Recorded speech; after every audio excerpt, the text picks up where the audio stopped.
और अब यहां महादेव की स्थिति सती जी के जाने के बाद की बता रहे हैं। जब ते सती जाई तनु त्यागा, तब ते शिव मन भयउ विरागा। एक तो महादेव पहले से ही वैराग्य रूप में रहते हैं, लेकिन सती के प्राण त्यागने के बाद अब महादेव और बीतराग हो गए और वैराग्य में आ गए। जपहि सदा रघुनायक नाम, जहां तहां सुनहि राम गुण ग्राम। राम जी का स्मरण करते हैं और जहां भी कथा होती है महादेव बिन बुलाए पहुंच जाते हैं और पूरी कथा श्रवण करते हैं, केवल राम राम राम चिंतन करते हैं। ऐसे बीतराग, ऐसे वैराग्य में महादेव जाते चले गए। ऐसे ही चलते चलते चलते बहुत समय निकल गया। बंधुओं, गोस्वामी जी महाराज आगे जो वर्णन कर रहे हैं उस भाव को पढ़कर के एक मन में भाव आता है। हम भजन की श्रेष्ठता किसमें मानते हैं? हम भजन की श्रेष्ठता मानते हैं कि हमारे भजन से हम जिसका भजन कर रहे हैं वो प्रकट हो जाए। हम इसी को भजन की श्रेष्ठता मानते हैं। राम जी का इतना स्मरण किया, इतना ध्यान किया महादेव ने। प्रगटे राम कृतज्ञ कृपाला, प्रगटे राम कृतज्ञ कृपाला। कैसा रूप? रूपशील निधि तेज विशाला, रूपशील निधि तेज विशाला। बहु प्रकार शंकरी सराहा, बहु प्रकार शंकराई सराहा। तुम बिन सुव्रत को निर्वाह, तुम बिन व्रत को निर्वाह। सती के जाने के बाद महादेव ने ऐसा व्रत किया, ऐसा तप किया, ऐसा स्मरण किया राम जी का कि राम जी को प्रकट होना पड़ा। प्रसन्न मुद्रा में श्री राम जी प्रकट हो गए महादेव के सामने। आगे जो हुआ वो अद्भुत है। नियम तो आज तक हमने ऐसा सुना है कि देव प्रकट होकर के कहते हैं कि वरदान मांगो, परंतु राम जी प्रकट होकर के महादेव से कह रहे हैं हमको वरदान दे दो। महादेव की प्रतिज्ञा से, महादेव के तप से राम जी प्रकट हो गए और प्रकट होकर के राम जी महादेव से बोले हम आपसे बहुत प्रसन्न हैं, आपके भजन से बहुत प्रसन्न हैं, अब हम आपसे कुछ मांगना चाहते हैं। ये तो उल्टा ही हो गया। भजन उसको श्रेष्ठ मानो कि आराध्य प्रकट होके कहे कि हमको कुछ दे दो। अब बिनती मम सुनहु शिव, जो मो पर निज नेह, जाई विवाहु शैल जहि, यह मोहि मांगो दे।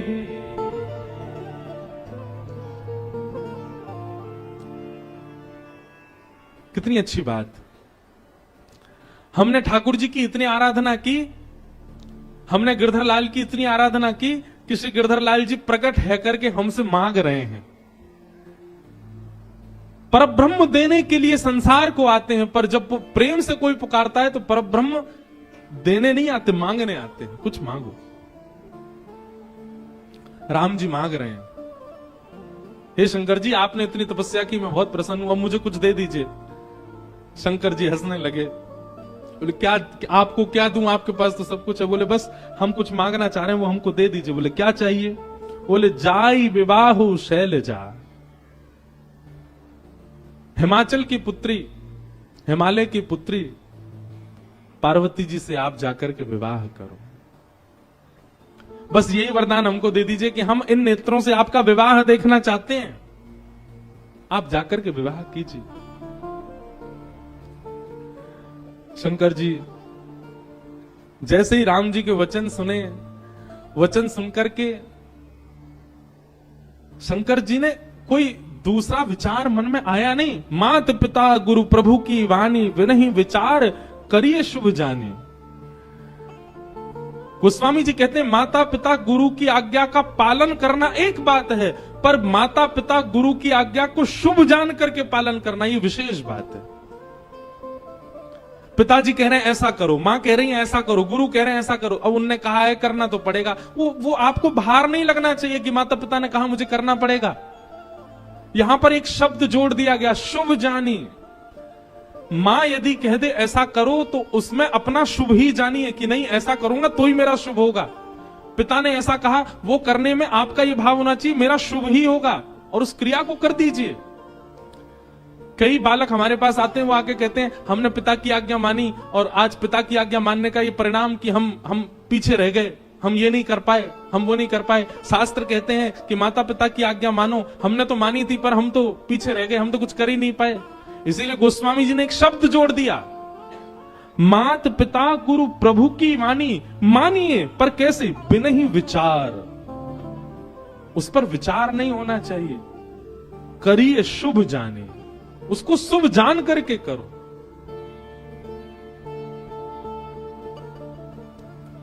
एक नगर के एक सेठ जी, बहुत धनवान संपन्न, सबसे बड़े सेठ थे एक नगर के। एक दिन अपने पुत्र को डांट रहे थे, बोले इतना बड़ा होता जा रहा है, तेरे को धन कमाना नहीं आता, धंधा करना नहीं आता, व्यापार करना नहीं आता।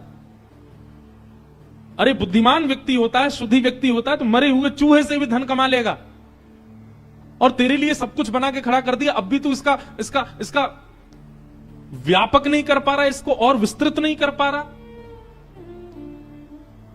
तभी सेठ जी के घर में काम करने वाली एक उनका बेटा भी वहीं खड़ा था। सेठ जी की बात सुन रहा था। सेठ जी कह रहे थे, बोले विवेकी व्यक्ति मरे हुए चूहे से भी धन कमा लेगा। काम करने वाली के पुत्र ने मन में विचार किया, इतने बड़े नगर के सेठ, इतने धन कमाने वाले सेठ जी कह रहे हैं मरे हुए चूहे से धन कमाया जा सकता है, तो जरूर इनकी बात में सत्यता होगी। उस बालक ने क्या किया, संकेत ही कर रहे थे, मरा हुआ चूहा कहीं पड़ा था। उस बालक ने वो चूहा उठा लिया, दासी के पुत्र ने, और उस पर विचार नहीं किया कि इससे पैसा कैसे कमाना। सेठ जी ने कहा इससे पैसा मिलेगा तो मिलेगा, और लेकर के चूहा वो चलने लगा। हम आपको ये बात बताना चाह रहे हैं कि बड़े जनों की बात पर अगर आप बिना विचार किए केवल विश्वास कर लेते हैं तो उसका परिणाम क्या होता है। दासी पुत्र चूहा लेकर के आगे जाने लगा। इतने में आगे से एक और सेठ जी आ रहे थे, उनकी बेटी साथ में थी।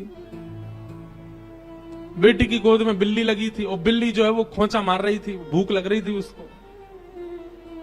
बेटी ने अपने पिता से कहा, मेरी बिल्ली बहुत भूखी है, देखो अब जल्दी घर पहुंचना है पिताजी, ये बहुत खोंचा मार रही है मुझे। तभी देखा सामने से एक छोटा सा बालक हाथ में मरा हुआ चूहा लेके आ रहा है। तो उन सेठ जी ने बालक को रोका, बोले सुनो, हम तुमको 10 रुपया देंगे, तुम ये मरा हुआ चूहा दे दो, हमारी बेटी की बिल्ली भूखी है।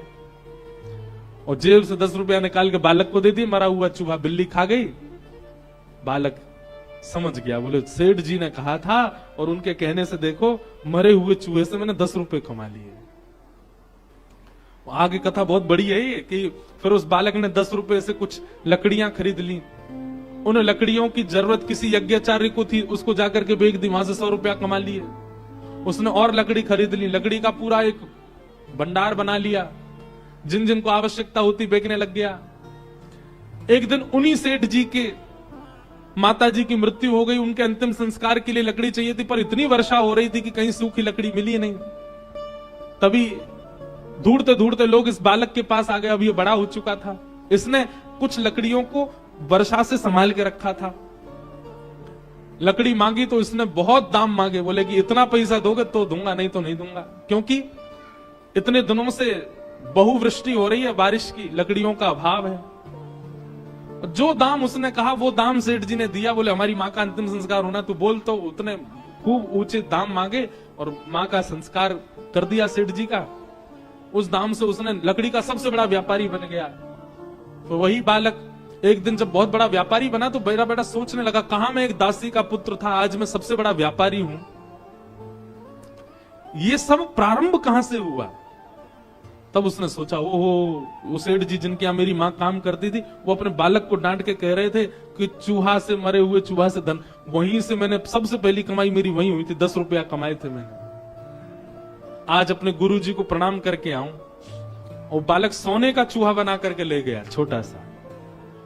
और सेठ जी के पास गया, उनके चरणों में रख करके बोला, जय हो मेरे गुरुदेव, आपके एक वचन का मैंने बिना विचार किए पालन किया, विश्वास करके पालन किया, आज मैं पूरे विश्व का नगर का राजा बन गया हूं आपकी कृपा से। कहने को एक कथा है, पंचतंत्र की कथा है, छोटे बच्चों को पढ़ाने वाली कथा है, पर इसमें बहुत विशेष बात है। हम व्यासपीठ पे बैठ के रामेश्वरम तीर्थ में बैठ करके कह रहे हैं, वैसे तो यहां बच्चों की संख्या कम है, पर हमको सुनने वाले बच्चे ऑनलाइन बहुत ज्यादा हैं, उनसे हम कहना चाह रहे हैं, गोस्वामी जी की इस बात को देखिए।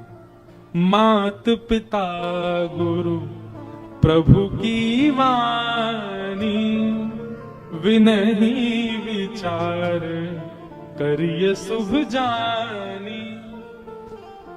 सबसे पहले बात तो माता पिता की आज्ञा मानना शुरू करो, और फिर दूसरी बात, माता पिता की आज्ञा में विनही विचार, उसमें विचार मत करो, करिए शुभ जानी।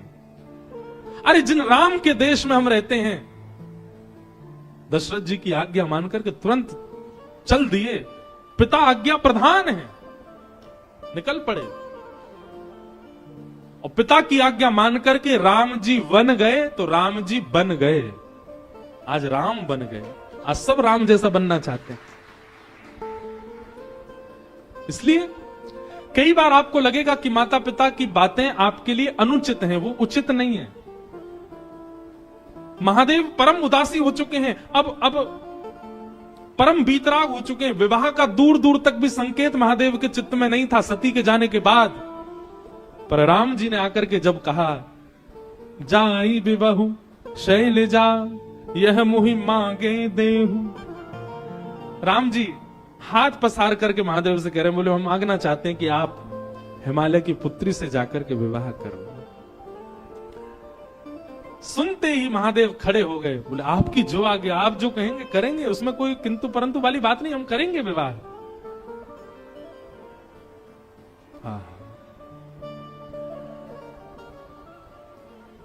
राम जी की पावन छवि को अपने हृदय में विराजमान करके राम जी की आज्ञा मानने को स्वीकार हो गए महादेव। सप्त ऋषियों को बुलाया और सप्त ऋषियों को बुला करके कहा कि राम जी ने एक कन्या ढूंढी है हमारे लिए, हिमालय की पुत्री है, आप जाकर के उसकी प्रेम की परीक्षा लेकर के आओ, कैसी है। सप्त ऋषियों को भेजा। आहा, सप्त ऋषि हिमालय की उस कंदरा में गए जहां पार्वती बैठ करके तपस्या कर रही थी। ऋषि ने गौरी देखी तह कैसी, मूरति मंत तपस्या जैसी। सप्त ऋषि लेने के लिए गए थे परीक्षा, पर दूर कंदरा में बैठी हुई जैसे ही गौरी को देखा, पार्वती जी को देखा, तो सप्त ऋषि बोले उनको कन्या नहीं दिखाई दी, उनको शैलजा नहीं दिखाई दी, उनको पार्वती नहीं दिखाई दी, तो बोले साक्षात तपस्या ही मानो बैठी हो, ऐसी लग रही है पार्वती जी। जिन महादेव, अच्छा एक बात बोले, महादेव को आज भी प्राप्त करना तपस्या से कम नहीं है। आज भी इतने सहजता से महादेव मिलते नहीं है। थोड़ी थोड़ी तपस्या तो सबको करनी पड़ती है, चाहे थोड़ी सही करनी तो पड़ती है। हमको रामेश्वरम आना पड़ा तो आने में ही तपस्या हो गई। जो लोग ट्रेन से आए हैं उन्होंने तो घनघोर तपस्या करी है, पर जो फ्लाइट से आए हैं उनकी भी तपस्या कम नहीं है। दिल्ली से उड़ो पहले मदुरई की, अब तो सीधी फ्लाइट है, पर बीच में पहले हम आते थे सीधी नहीं थी, पहले चेन्नई रुको, फिर चेन्नई से दूसरी फ्लाइट पकड़ो, फिर मदुरई आओ, फिर मदुरई से गाड़ी चला के लौट के आओ, फिर यहाँ की भीड़ भाड़ में लग के जैसे तैसे थोड़ा तप तो करना ही पड़ता है। बिन तप शिव नहीं मिलते। और शिव का स्वरूप क्या है? विश्वास। बिना तप के विश्वास प्रकट नहीं होता, तप तो करना पड़ता है। और जब अर्धांगिनी बनना है तो साक्षात तपस्या का रूप धारण करना पड़ेगा। सप्त ऋषियों ने जाकर के जैसे ही पार्वती जी को देखा तो कहने लगे, बोले कि ऐसा लगा ही नहीं कि कोई स्त्री बैठी है, कोई कन्या बैठी है, कोई गौरी बैठी है, कोई हिमालय की पुत्री, ऐसा लगा साक्षात तपस्या ही बैठी है। ऐसी तपस्या।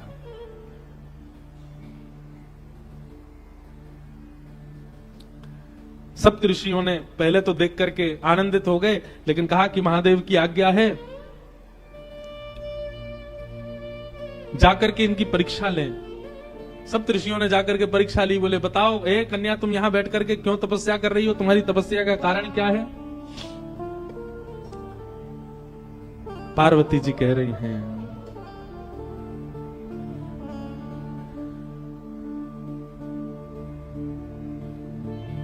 मेरे गुरु नारद ने आकर के जिनके वरण के लिए मुझे आज्ञा की है, मैं उन्हीं महादेव की प्राप्ति के लिए यहां तप कर रही हूं, उन्हीं महादेव की प्राप्ति के लिए यहां बैठी। पार्वती जी की बात सुनकर के सप्तऋषि हंसने लगे।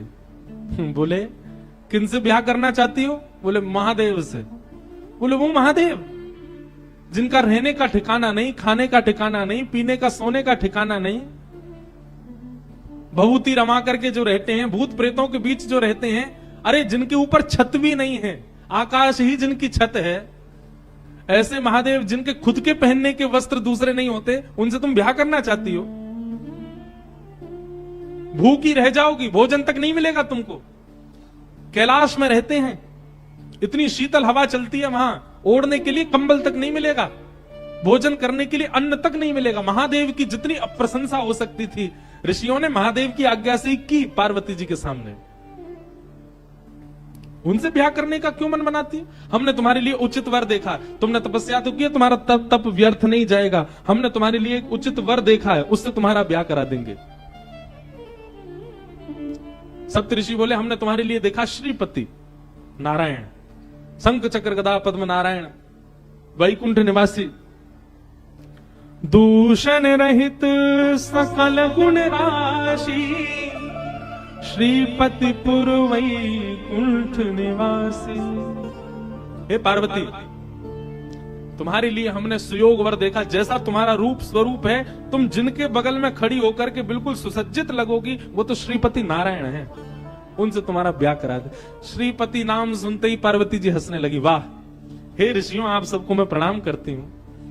आपने अभी अभी कहा श्रीपति, श्री यानी कि लक्ष्मी, और उनके जो पति हैं, मतलब जो पहले से ही विवाहित हैं, आप उनसे हमारा विवाह करवाना चाहते हो? आप हमको आकर के मार्ग दिखा रहे हो कि कलेश करवाना चाह रहे हो? मतलब हम विवाह करके वहां वैकुंठ में जाएं और फिर श्री यानी कि लक्ष्मी और हमारे बीच में विवाद ही बना रहे? क्षमा करें, इस तप के बल हमको वो सब नहीं चाहिए। नारद वचन न मैं परिहरऊ, बसऊ भवन उर्जरो नहीं डरहु, गुरु के वचन प्रतीत न जये, सपने हूं सुगम न सुख निधते। पार्वती जी कह रही हैं, मुझे अपने गुरु पर बहुत भरोसा है। मेरे गुरु ने मेरे लिए जो चुना है, वो चाहे अब जैसा हो, मैं उसी के साथ रहूंगा। जो गुरु आज्ञा पर भरोसा नहीं करता, गुरु आज्ञा का पालन नहीं करता, उसको सपने में भी कभी उसका सफल नहीं हो सकता, उसका कभी मनोरथ सिद्ध नहीं हो सकता। मुझे अपने गुरु पर बहुत भरोसा है। भरोसो दृढ़ इन चरणन के। बंधुओं, ये बातें ना आप लोग कथा में तो खूब भाव से सुनते हो, पर पालन नहीं करते, ये बात हम जानते हैं। हम लोग सारे नियमों का पालन कर लेते हैं, लेकिन विश्वास नहीं रखते ठाकुर के प्रति, गुरु के प्रति। जिन उमा पार्वती को आप देख रहे हैं, ये पार्वती जी को जाकर के आप कुछ मांगे चाहे ना मांगे, आज मेरे कहे से जाइएगा, महादेव का केवल दर्शन कीजिएगा, मांगने के लिए पार्वती जी के सामने जाइएगा और झोली फैला करके कहिएगा, माता पिता गुरु और शास्त्रों के प्रति हमारा अखंड विश्वास प्रकट हो। हे पार्वती जी, ये वरदान हमें प्रदान करो, क्योंकि विश्वास की साक्षात प्रदाता आप हैं। आजकल की माता जी होती तो अब तक सप्त ऋषियों की बात सुनकर के श्रीपति से ब्याह कर लिया होता, आजकल की माता जी तो ये सोचती है ठीक है श्री को हम देख लेंगे, हम ही अधिपत्य संभालेंगे वैकुंठ में, ऐसे के संग थोड़ी रहेंगी जिसकी इतनी निंदा कर रहे हैं सब लोग। अरे कहां तक कहें, पार्वती जी ने पहले तो गुरु विश्वास को अटल दिखाया कि मेरे गुरु के प्रति भरोसा है, वो जैसे भी चुन के लाएंगे मैं उनसे ब्याह करने को तैयार हूं। आहा, और यह पंक्ति तो इतनी अद्भुत है पार्वती जी की।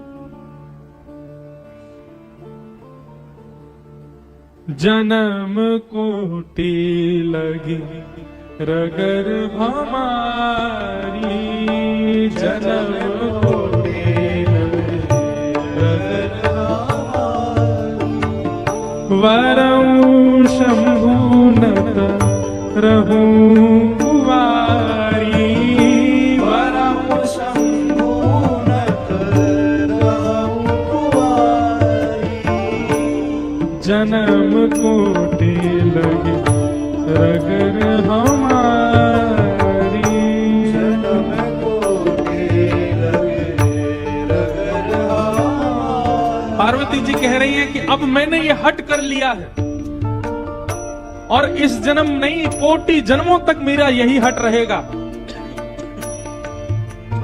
क्या? वरऊ शंभु, या तो मैं शिव से ब्याह करूंगी नहीं तो रहूं कुंवारी, नहीं तो कुंवारी रहूंगी मैं। और केवल इतना ही नहीं, तजऊ न नारद करा उपदेशु,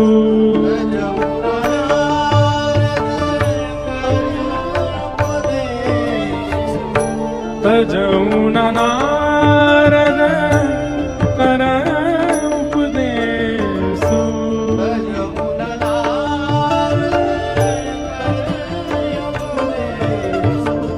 आप कहीं सत बार महेशु, आप कहीं सत बार महेशु, जन्म कोटि रगर हमारी, जन्म कोटि रगर।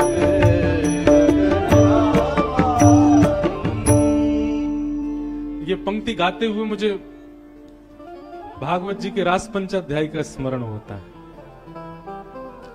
रास पंचाध्याय के प्रणय गीत में गोपियां भी यही कहती हैं ठाकुर जी से, क्या? अब भले ही आप हमें स्वीकार ना करो पर हम तो अब जन्म जन्म आपकी ही रहेंगे। पार्वती जी कह रही हैं कि अब ये मेरा हट है कि या तो मैं शिव से ब्याह करूंगी नहीं तो कुंवारी रहूंगी। नारद जी की बात को मैं काट नहीं सकती, वे कह करके गए हैं तो मैं उनकी बात का मान रखूंगी और शिव से ब्याह करूंगी। और यद्यपि अभी सप्तऋषि आए हैं, इसके बाद यदि स्वयं महादेव भी आकर के मेरे सामने कह दें कि मैं तुम्हारा वर्ण नहीं कर सकता, मैं उनकी बात भी नहीं मानूंगी। वो भले ही मुझे स्वीकार ना करें पर मैं मन से केवल उन्हीं की रहूंगी।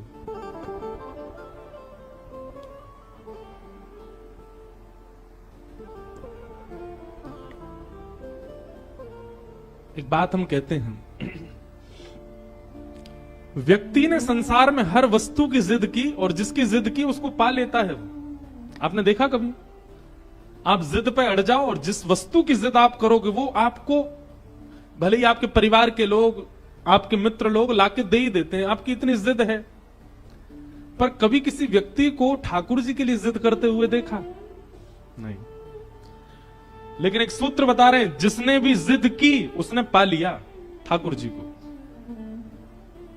मीराबाई ने जिद की, एक दिन बारात जा रही थी और छोटी सी मीराबाई अपनी मां से जाकर के कहती, मां ये क्या हो रहा है, नीचे इतने ढोल नगाड़े बज रहे हैं, सब नाच रहे हैं, जी क्या हो रहा है?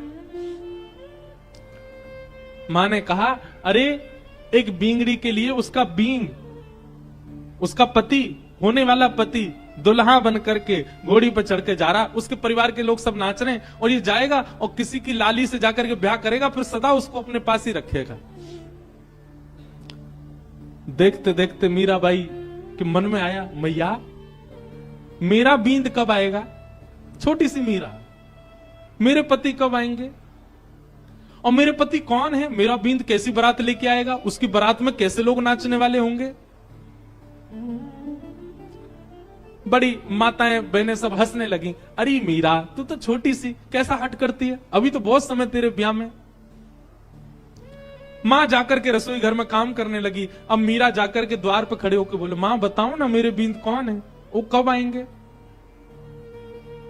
मां कुछ और काम करने चली जाए, मीरा पीछे पीछे, मां बताती क्यों नहीं मेरे बींद कौन है, उनका स्वरूप कैसा होगा, वो कब आएंगे मुझको लेने।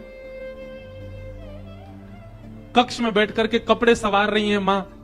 मीरा आकर के रोने लग गई, बोले आप बताती क्यों नहीं हो, मेरे बींद कौन है। देखो ना, आपके भी बींद हैं पिताजी, बड़ी मासा के भी बींद हैं बड़े पिताजी, छोटी मासा के भी बींद हैं, सबके बींद हैं, मैं बिना बींद के क्यों, मैं बिना दुल्हे के क्यों, मेरा दूल्हा कौन है। इतनी जिद की, इतनी जिद की, एक दिन मां ने अपना पीछा छुड़ाने के लिए, मीरा बेटे बेटे बताओ ना मेरे बींद कौन है।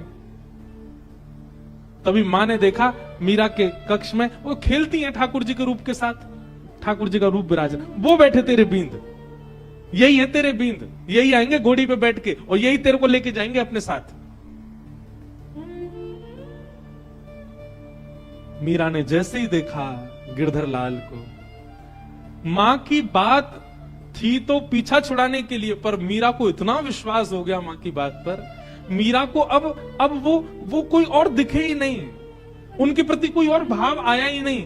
जो पहली बार बारात देख करके उस बींद को देख करके लगा था ये किसी से वरण करने दुल्हा जा रहा है, वैसी भावना उनको ठाकुर जी को देख करके आने लगी। ये भी आएंगे, घोड़ी पर बैठ के आएंगे, खूब सारे बाराती होंगे।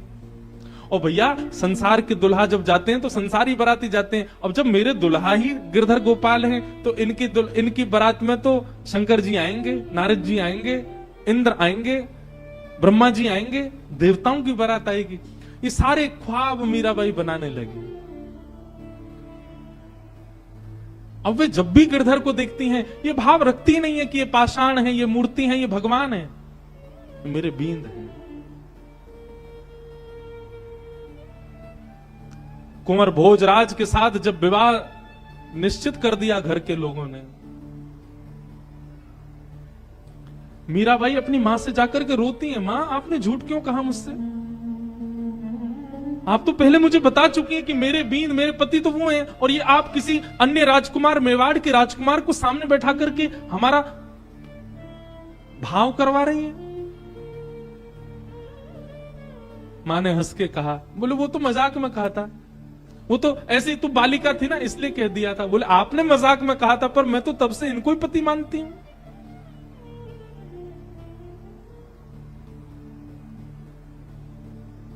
मीराबाई ने भोजराज से इस बात को स्पष्ट कर दिया विवाह से पहले ही, क्षमा करिएगा पर परिवार के लोग कह तो रहे कि मैं आपसे विवाह करूं, पर मेरा विवाह हो चुका है गिरधर गोपाल के साथ, और हट पूर्वक राजवंश की कन्या हूं। मेरा विवाह यदि आपसे करा भी दिया गया तो एक पत्नी जो क्रिया पति के लिए करती है, भोजन बनाना, उसका ध्यान रखना, उसके साथ रहना, उसके वंश का वर्धन करना, ये सब मैं नहीं कर पाऊंगी। मैं इस योग्य नहीं हूं, मैं इस लायक नहीं हूं, मैं आपको पहले ही बता रही हूं, ताकि आप ही मना कर दीजिए कि मुझसे आपका ब्याह हो।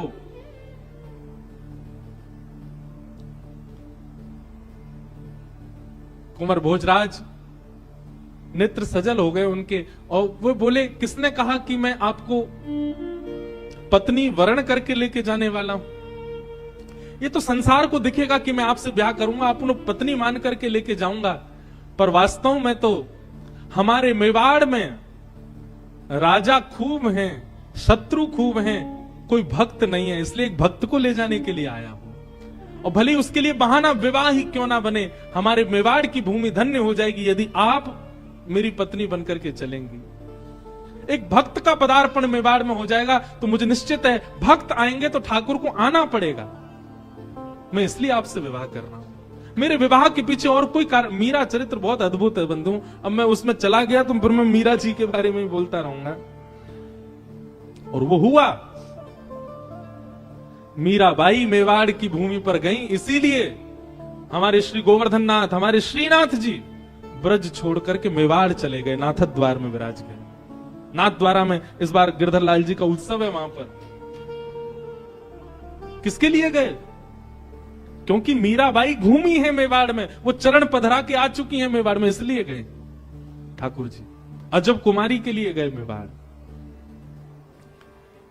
मीराबाई का जब ब्याह होना था ना, अगले दिन ब्याह होना है, रात्रि में ही मीराबाई ठाकुर जी को हृदय से लगा के सो रही हैं, रो रही हैं। मैं आत्मा से तो आपकी हो चुकी हूं, पर मेरे तन का विवाह माता पिता कहीं और कर रहे हैं। लेकिन बस एक बार आपसे प्रार्थना करके ये जानना चाहती हूं, आप मेरे तन को भी स्वीकार कर लीजिए ना, कोई और स्वीकार कर, उससे पहले एक बार आप कर लीजिए ना।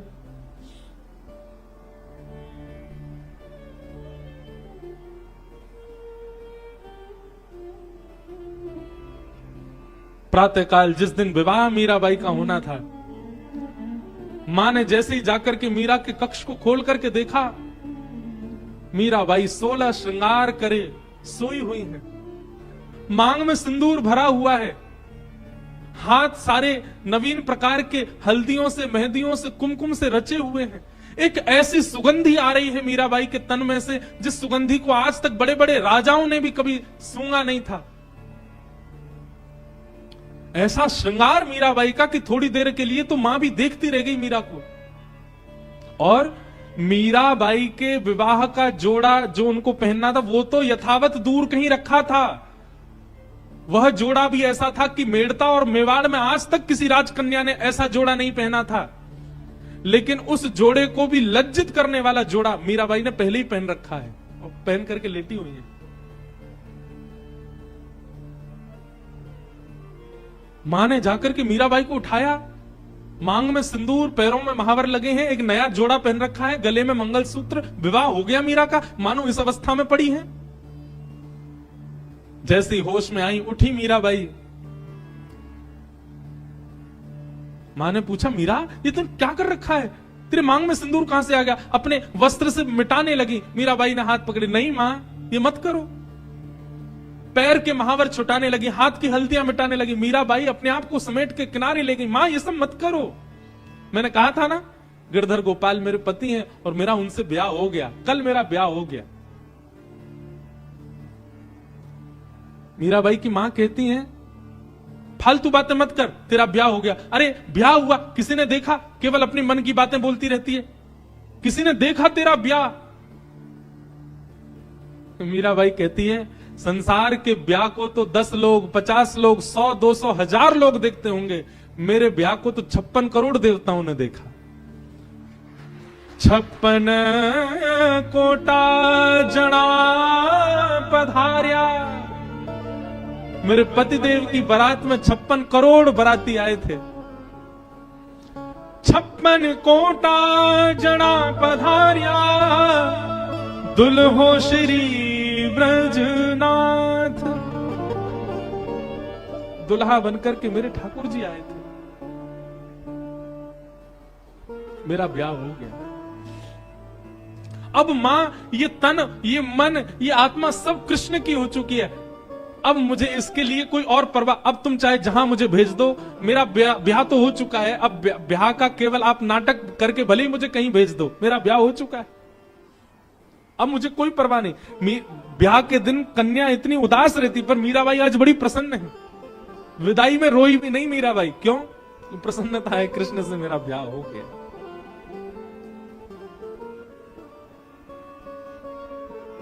कहने का अभिप्राय क्या? संसार ने, संसार के लोगों ने संसार की जिद की, और जिसकी जिद की वो मिल जाता है उनको। हट करने पर जिस वस्तु के प्रति हट किया गया वो प्राप्त हो जाता है। पर हमने कभी ठाकुर जी के लिए हट किया ही नहीं, हमने ठाकुर जी के लिए जिद की नहीं। कल की एक घटना बताएं। कल यहां हम कथा करके जा रहे थे, तो एक साउथ इंडियन फैमिली आई थी यहां।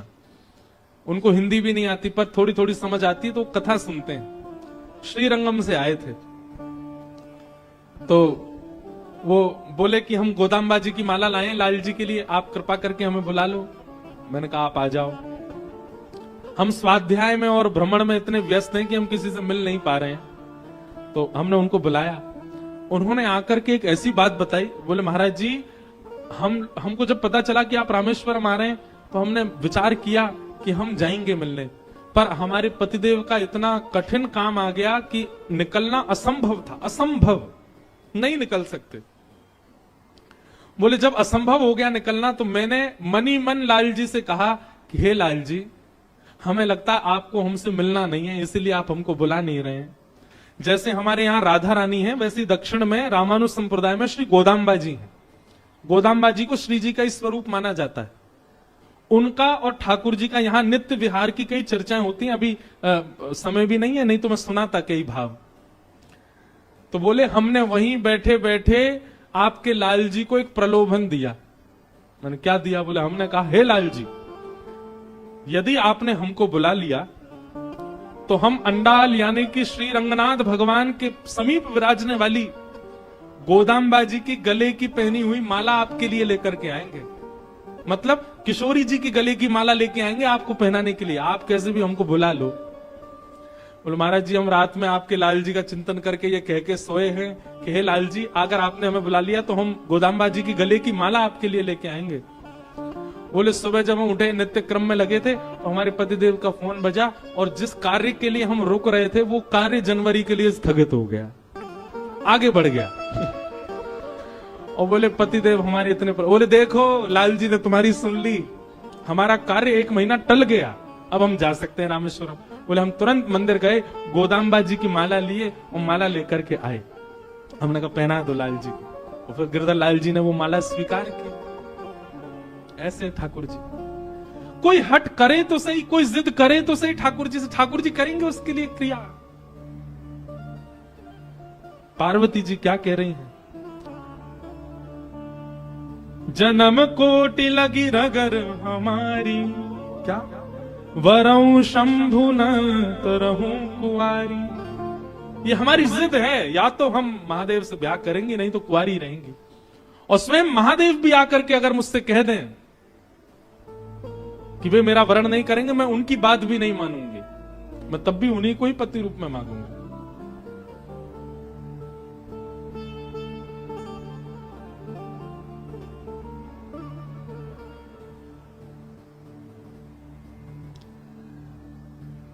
सप्त ऋषियों के पैरों में पड़ गई पार्वती जी, और पैरों में पड़ करके बोली अब हम आपसे प्रार्थना कर रही हैं कि आप सब हमको जिद करके हमारे तप को रुकवाइए मत, आप सब लोग अब प्रस्थान करो। उसी काल में बंधुओं एक तारकासुर नाम का एक दैत्य था, जिसने देवताओं की नाक में दम कर रखा था, देवताओं का वध करने के लिए तत्पर हो रहा था।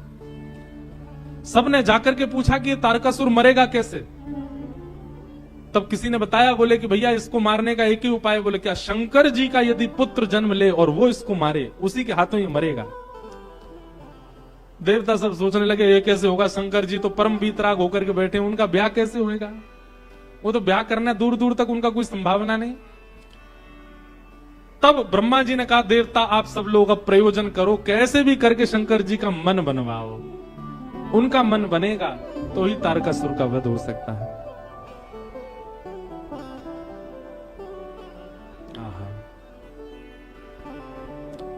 ये अमर है, ये ऐसे नहीं मरेगा, महादेव के पुत्र से ही इसका वध संभव है। देवताओं के पास एक ही उपाय है किसी का भी तप नष्ट करवाने के लिए। कौन? कामदेव। सब देवता कामदेव के पास गए। पठहु काम जाई शिव पाहि, करे क्षोभ शंकर मनु माहि। तब हम जाई शिवहि शिर नाई, करवाओ विवाह बरियाई। सबने कामदेव से जाकर के प्रार्थना कर। बोले कामदेव तुम जाओ। बोले क्या करना है? बोले जाकर के शंकर जी की भजन में, शंकर जी के तप में विघ्न डालो, उनके नेत्र खोल दो। वो जैसे ही तप से बाहर आ जाएंगे उसके बाद हम जाकर के उनसे प्रार्थना कर लेंगे कि आप ब्याह कर लो, पर उनके तप को भंग करने की क्रिया तुम ही करो। कामदेव बोला आप लोगों को और कोई नहीं मिलता, बस मैं ही मिलता हूं। हैं बेचारे सज्जन लोग, श्रेष्ठ लोग तप आदि करते, मेरे को भेज देते हो जाके इसका तप दूर कर दो। देवता सब कहने लगे हमारे हम देवता, तुम ये सोचो ना, तुम्हारा बलिदान 33 कोटि देवताओं का लाभ करता है, पूरे ब्रह्मांड का लाभ करता है। एक बात कहते हैं बंधुओं, बुरा नहीं मानिएगा, काम दैत्य नहीं है, काम देव है। उसको दैत्य हम लोगों ने बनाया है, उसकी दैत्य के प्रकार आराधना करते हैं। अब जैसे कि महादेव की आराधना का नियम है, जल चढ़ाओ, बिल्व पत्र चढ़ाओ, धतूरा चढ़ाओ, पुष्प चढ़ाओ, गंगा जल चढ़ाओ, ये नियम है। अब इस नियम से परे जाकर के यदि महादेव की आराधना करेगा तो महादेव उसका सर्वनाश करेंगे कि नहीं? ऐसे ही काम के भी आराधना का नियम है, लोग उसको विपरीत प्रयोग ले लेते हैं काम का, इसीलिए काम सर्वनाश करता है बुद्धि का, मति का, जीवन का। काम देव है, उसको देव की तरह भजो।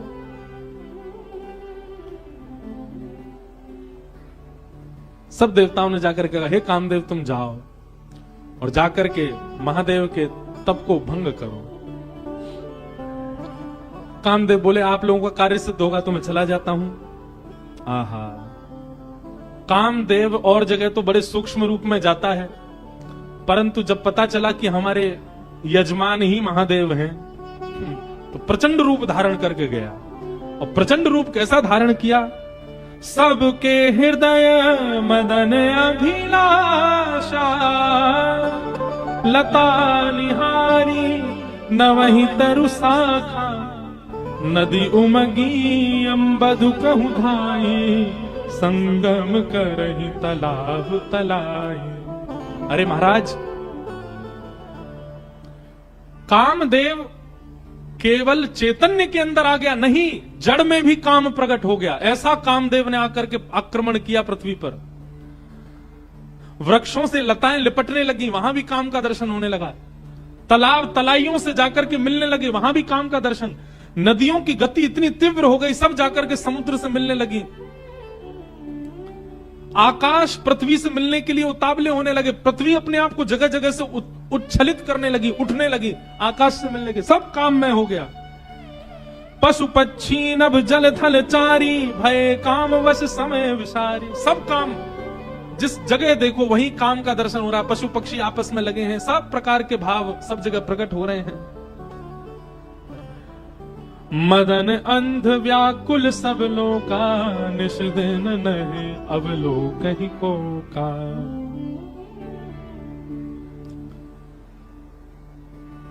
पुरुषों को अपने अलावा पूरी सृष्टि स्त्री में लगने लग गई, और स्त्रियों को अपने अलावा पूरा विश्व पुरुष में लगने लगा। तो काम की ज्यादा व्याख्या करनी नहीं है, पर बस हम ये इसलिए कर रहे हैं, जिन महादेव को आप दर्शन करते हो ऐसी स्थिति में भी डगमगाए नहीं, अपने ध्यान में बैठे रहे।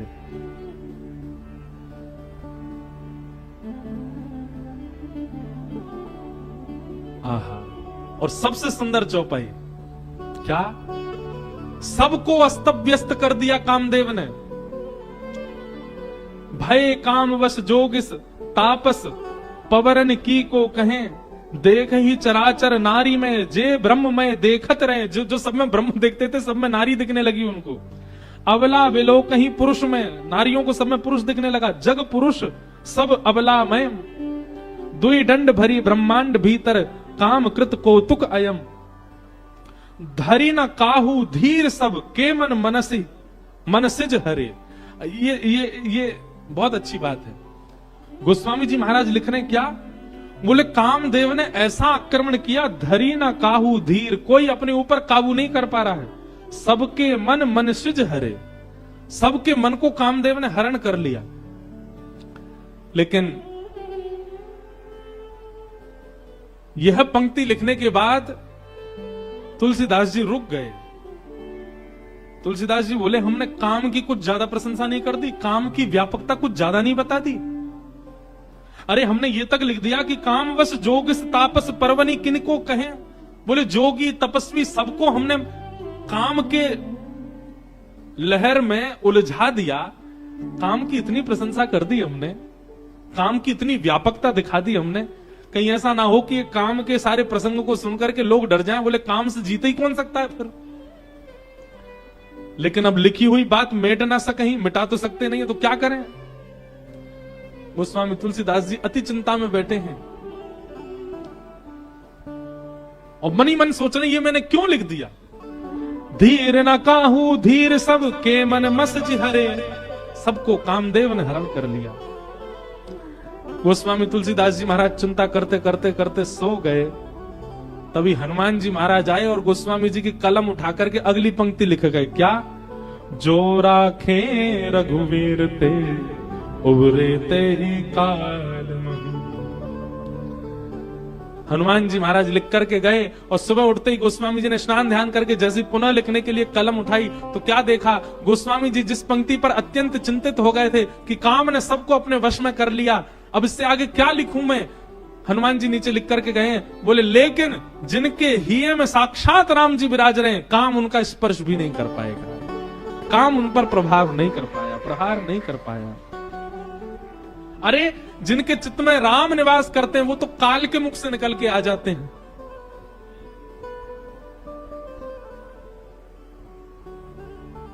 काम कैसे आक्रमण करे?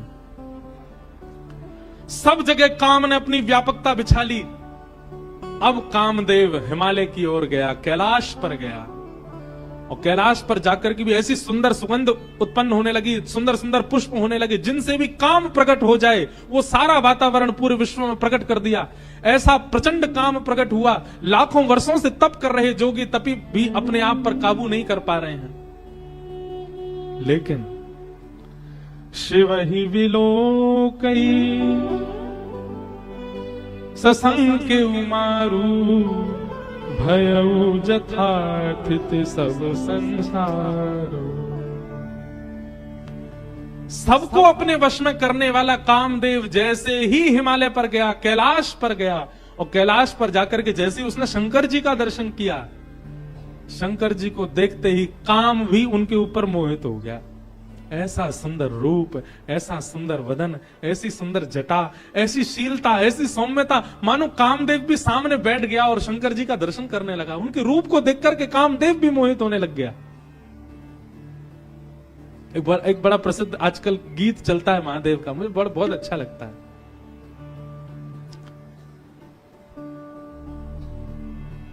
तेरे कैलाशों का अंत न पाया, तेरे कैलाशों का अंत न पाया, अंत बेअंत तेरी माया।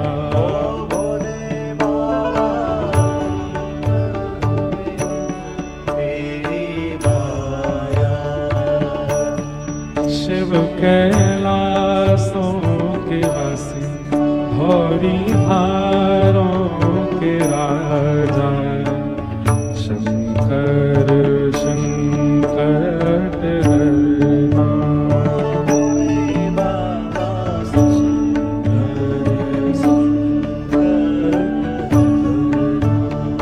ओ शिव कैलाशों के वासी, भौरी हारों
पत्तियां भांग धतूरा, बेल की पत्तियां भांग धतूरा,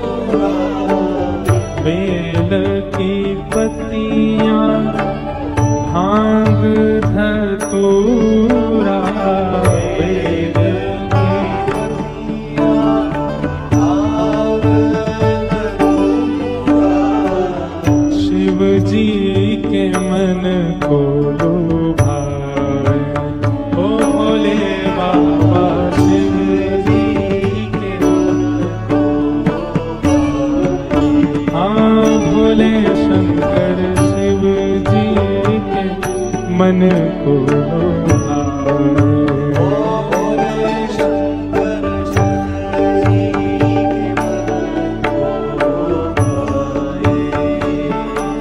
शिव कैलासों के वासी धौरी हारों के राजा शंकर शंकर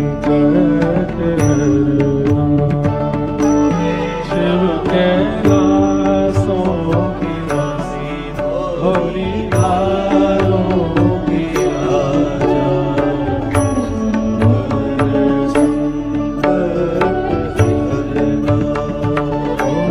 शिव कैलासों के वासी धौरी हारों के राजा शंकर संकट हरना। शिव कैलासों के वासी धौरी हारों के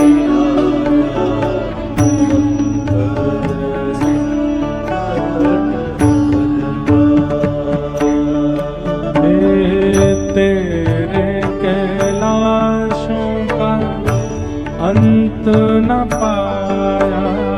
तेरे कैलाशों का अंत न पाया। तेरे कैलाशों का अंत न पाया।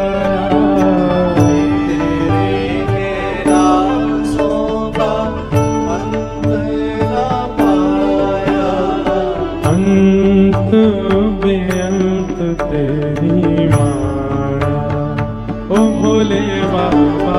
अंत बेअंत तेरी माया।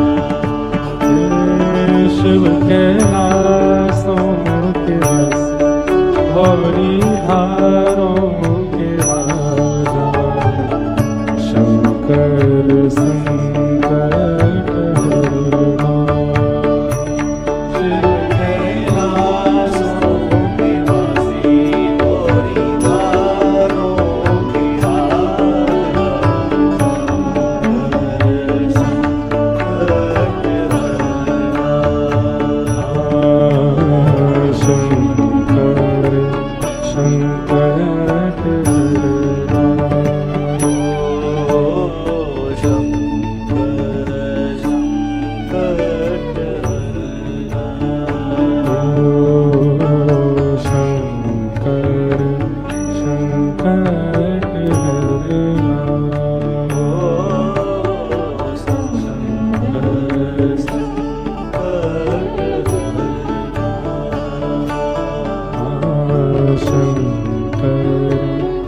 संकट हरना।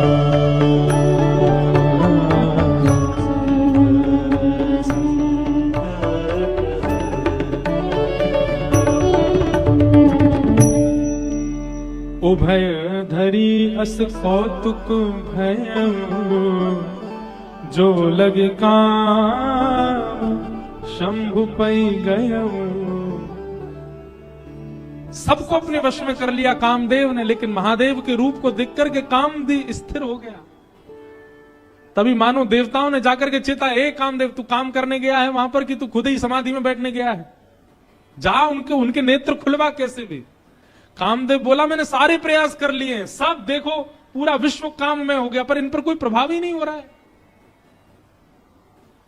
तब कामदेव ने दूर देखा एक आम का वृक्ष, उस पर चढ़ गया और एक पुष्प का बाण लेकर के कामदेव ने वहीं से महादेव का संधान। अब कामदेव को पता था कि अब मेरी मृत्यु निश्चित है, क्योंकि जब मेरे सारे बाणों से कोई काम नहीं बना, अब मैं इनको हठ पूर्वक उठाऊंगा और इनकी तप अग्नि निकलेगी, उसमें मेरा मरना निश्चित है। पर कामदेव भी सोच रहा है इनके द्वारा मेरी मृत्यु हो तो मैं भी सफल हो जाऊं। कामदेव ने वृक्ष पर चढ़कर के पुष्प का बाण जैसे ही महादेव के वक्ष पर मारा, वक्ष पर जाकर के बाण जैसे ही लगा तो ध्यान थोड़ा सा भंग हुआ, भ्रगुटी थोड़ी सी जुड़ गई। अनेक वर्षों से समाधि में बैठे हुए महादेव के नेत्र खुले, लाल ताम्र वर्ण के नेत्र हैं। राम स्मरण में बैठे थे, राम जी का ध्यान कर रहे, महादेव के नेत्र खुले। अगल बगल देखा, किसने किया ये? तभी वृक्ष के ऊपर बैठे कामदेव को जैसे ही देखा, रुद्र ही देखी मदन भय माना, दुराधर्ष दुर्गम भगवाना। और सुमन चाप निज सर संधाने, अतिरीश तकी श्रवण लगताने। तब शिवती सर नयन उघारा, चितवत काम भयउ जरि छारा। जैसे ही कामदेव को देखा, तीसरा नेत्र खुल गया महादेव का, और तीसरा नेत्र खुलते ही अग्नि प्रज्वलित हो गई, कामदेव जल करके वहीं भस्म हो गया। बोलो रामेश्वर भगवान की। कामदेव जल करके नष्ट हो गया, हाहाकार मच गया। देवता बोले हमने तो नेत्र खुलवाने भेजा था, ये तो कामदेव का बदई हो गया। ब्रह्मा जी बोले कोई बात नहीं, आंख तो खुल गई, अब संभाल लेंगे। रति ने जाकर के, कामदेव की पत्नी ने जाकर के प्रणाम करके कहा, भगवान आपने मेरे पति को क्यों मारा? वो तो देवताओं के कार्य की सिद्धि के लिए आया था। महादेव इतने भोले हैं, पति को मार के तुरंत रति से बोले तुम चिंता मत करो, तुम्हारे पतिदेव तुमको प्राप्त हो जाएंगे। बोले कब? जब जदुवंश कृष्ण अवतारा, हो ही हरन महामही भारा। कृष्ण तनय होई पति तोरा, अन्यथा होई वचन अन्यथा होई ना मोरा। द्वापर में जब भगवान श्री कृष्ण का अवतार होगा, तो भगवान श्री कृष्ण के पुत्र के रूप में ही तुम्हारे पतिदेव जन्म लेंगे और तुम्हारा उनके साथ विवाह होगा, पुनः विवाह संगम होगा। तब तक तुम प्रतीक्षा करो। महादेव की वाणी को सुनकर के रति प्रसन्न हो गई। सब देवताओं ने जाकर के महादेव से प्रार्थना करी। बोले महाराज, पार्वती ने बहुत तपस्या की आपकी प्राप्ति के लिए, अब कृपा करके हमारे नेत्रों को आप आनंद प्रदान कर दो। इन नेत्रों के सामने विवाह आपका देखने का हमारा बहुत मन है। ब्रह्मा आदि देवताओं के विवाह के प्रस्ताव को सुनकर के महाराज महादेव जी ने सर हिलाया। बोले ठीक है, क्योंकि मूलतः तो राम जी पहले वरदान मांग के चले गए ना, उनके बात को हमको पूरी करना है। आहा, तभी सप्तऋषि जिनको परीक्षा लेने के लिए भेजा था, उन्होंने आकर के महादेव को बताया। बोले महाराज, हम परीक्षा लेकर के आए हैं और आपकी जो होने वाली कन्या है वो सकुशल है। अब हम जाकर के हिमालय महाराज को आपका थोड़ा यश सुना दें। सप्तऋषि गए हिमालय महाराज के पास, जाकर के उन्होंने कहा आपकी पुत्री जिनके लिए तप कर रही है वो साक्षात महादेव हैं, और महादेव बारात लेकर के आएंगे। आप अपने पूरे नगर की तैयारियां करो, सुंदर बनाओ, देवी देवता सब पधारेंगे। महाराज, पार्वती जी का तप पूर्ण हुआ। हिमालय ने अपनी समस्त कंदराओं को सजाना प्रारंभ किया। हमारे ब्रज के एक महाराज जी कह रहे थे, आज भी हिमालय का दर्शन करके लोग उसके प्रति आकर्षित हो जाते हैं, इतना सुंदर हिमालय लगता है। वे कहते हैं, बोले हिमालय को सजाया हिमालय ने तभी था जब भगवान शिव की बारात गई वहां। ये आजकल जिस हिमालय का दर्शन हम करते हैं, ये तो उतराई है, मतलब घर सजाने के बाद जब थोड़ा थोड़ा सजावट जो है वो धीमी पड़ जाती है, फीकी पड़ जाती है, तब का हिमालय हमको दिख रहा है। जब महादेव बारात लेकर के गए थे तब का हिमालय तो हम देख ही नहीं पाते, इतना सुंदर। आज भी हिमालय जो इतना सुंदर लगता है, उसकी आकृतियां, उस पर जमी हुई बर्फ, उसके वृक्ष वल्लरी, ये सब उसी काल में हिमालय ने सजाए थे। क्यों? महादेव की बारात आ रही है। सोचो कैसा सजा है पूरा हिमालय। आहा, पत्रि सप्तऋषि सोही दीन्ही, गहि पद विनय हिमाचल कीनी। सप्तऋषियों ने जाकर के हिमालय को कहा कि आप तैयारी शुरू करो, महादेव बारात लेकर के आएंगे। सभी देवताओं को निमंत्रित कर दिया। ब्रह्मा जी ने बोले सब लोग चलो, महादेव बारात लेकर के जाएंगे। महादेव की बारात जानी है। बारात के पद हमारे अनुज जी जेब में रख के बैठे हैं, पता नहीं देंगे कि नहीं। इनसे कही तो दिए, एक आध पद दो तो हम गा दें कुछ। इनका मन नहीं है कि आज भी ब्याह हो, इसलिए दे ही नहीं रहे तब से। 3 बार हमने देख लिया। लिखलाए हो कुछ? वाह।